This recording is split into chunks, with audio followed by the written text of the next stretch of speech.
आज हम देखने वाले हैं मुगल वंश के अंतिम राजाओं के बारे में कि क्या क्या काम किया था अंतिम राजा के द्वारा, कहां कहां पर इनके मकबरे बनाए गए थे। सबसे पहले ये देखा कि 1526 के अंदर मुगल आते हैं और 1857 की क्रांति तक मुगल रहते हैं। तो आज हम देखने वाले हैं बहादुर शाह प्रथम के बारे में। तो बहादुर शाह प्रथम जो था वो औरंगजेब का पुत्र है। औरंगजेब ने 1707 तक शासन किया और औरंगजेब की जैसे ही मृत्यु हो जाती है तो गद्दी पर बैठता है बहादुर शाह जफर। बहादुर शाह जफर का शासनकाल 1707 से लेकर 1712 तक रहता है। लेकिन बहादुर शाह जफर ने ऐसा कोई काम नहीं किया था जो इतिहास में जाना जाए। तो देखिए आगे हम क्वेश्चन पढ़ते हैं कि जो बीच के जो राजा थे, नॉर्मल राजा बने जिनके बारे में क्वेश्चन नहीं पूछा जाता, फिर आपसे पूछा जाता है जो अंतिम राजा बना है उसके बारे में। अंतिम जो राजा था उसका नाम था बहादुर शाह जफर। उसे बोला जाता था बहादुर शाह प्रथम, औरंगजेब के पुत्र को, और अंतिम राजा को बोला गया था बहादुर शाह जफर। बहादुर शाह जफर का जो शासनकाल है वो 1857 तक रहता है। और जब 1857 की क्रांति होती है उस समय दिल्ली की गद्दी पर बहादुर शाह जफर रहता है। लेकिन कहते हैं कि बहादुर शाह जफर को अंग्रेज यहाँ से पकड़कर ले जाते हैं और उन्हें ले जाकर रंगून में कैद कर दिया जाता है। अगर आपसे प्रश्न पूछ लिया जाए ऐसा मुगल राजा बताओ जिनको कफन के लिए अपनी जमीन नहीं मिली थी, तो वो था यहाँ पर बहादुर शाह जफर। इसे यहाँ पर रंगून में दफनाया गया था।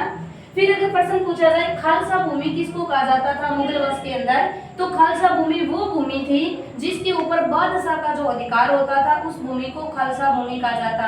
फिर अगर प्रश्न पूछा जाए मुगलों के अंदर ऐसा कौन सा राजा था जिसके शासनकाल में सर्वाधिक रुपए की ढलाई का जो कार्य किया जाता था, वो औरंगजेब के समय में हुआ था। अगर पूछा जाए सबसे बड़ी सेना हिंदू सैनिक थे वो बताइए, तो भी औरंगजेब था। फिर अगर आपको प्रश्न पूछा जाए कि जो मुगल वंश थे, मुगल राजा बने थे, वो कौन कौन बने, किस किस सन तक बने और इनके मकबरे कहां पर, इंपॉर्टेंट क्वेश्चन।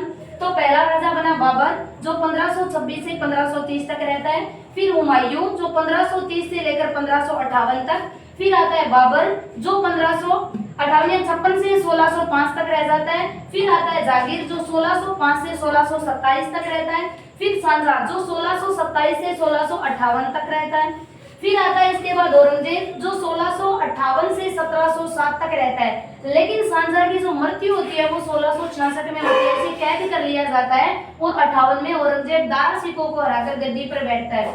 फिर बहादुर शाह जफर 1707 से लेकर 1712 तक। फिर अंतिम में आता है 1857 की क्रांति के समय बहादुर शाह जफर। अगर पूछा जाए कि भाई बताइए बाबर का जो मकबरा बना है, बाबर को आगरा में दफनाया गया लेकिन दोबारा इसका मकबरा काबुल के अंदर बनाया गया। फिर अगर पूछा जाए हुमायूं का मकबरा तो दिल्ली के अंदर है, अकबर का मकबरा सिकंदराबाद के अंदर है, और जहांगीर का मकबरा लाहौर के अंदर बना हुआ है। शाहजहां का मकबरा आगरा में बनाया गया था और औरंगजेब का मकबरा औरंगाबाद जो महाराष्ट्र का हिस्सा है वहां पर इनका मकबरा बना।